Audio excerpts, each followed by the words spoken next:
And now to stories from other parts of Africa. Kenya's private sector activity fell in June, undermined by slowing business in the services, wholesale and retail sectors in an environment of high inflation and weak consumer spending power.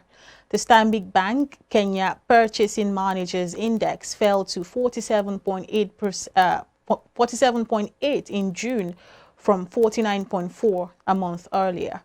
Readings above 50 signal growth. It is the fifth month in a row that the PMI has stayed below 50, signaling a contraction in activity. Kenya's shilling, which has hit repeated record lows since late 2021, is down 12% against the dollar so far this year. Still on the African scene, activity in South Africa's private sector contracted for the fourth consecutive month in June as higher prices continue to weigh on business demand. The S&P Global South Africa Purchasing Managers Index came in at 48.7 in June, compared with 47.9 in May, below a reading of 50. According to an economist at S&P Global Market Intelligence, David Owen, rising output prices continue to harm client demand as businesses and households limit spending in the current high inflation environment.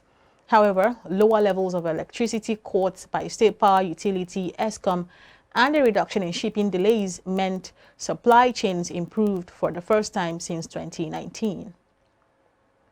And on the foreign scene, the Chinese government is tightening controls over exports of two key materials used to make computer chips. From next month, special licenses will be needed to export gallium and germanium from China, which is the world's biggest producer of the materials. This comes after Washington's effort to curb Chinese access to some advanced microprocessors just days before a high-stakes trip to Beijing by U.S. Treasury Secretary Janet Yellen. On Monday, China's Ministry of Commerce said the restrictions were needed to safeguard national security and interests. Still on the foreign scene, a United States federal judge has limited the Biden administration's communications with social media companies, which are aimed at moderating their content. In a 155-page ruling on Tuesday, Judge Terry Doughty barred White House officials and some government agencies from contacting firms over content containing protected free speech.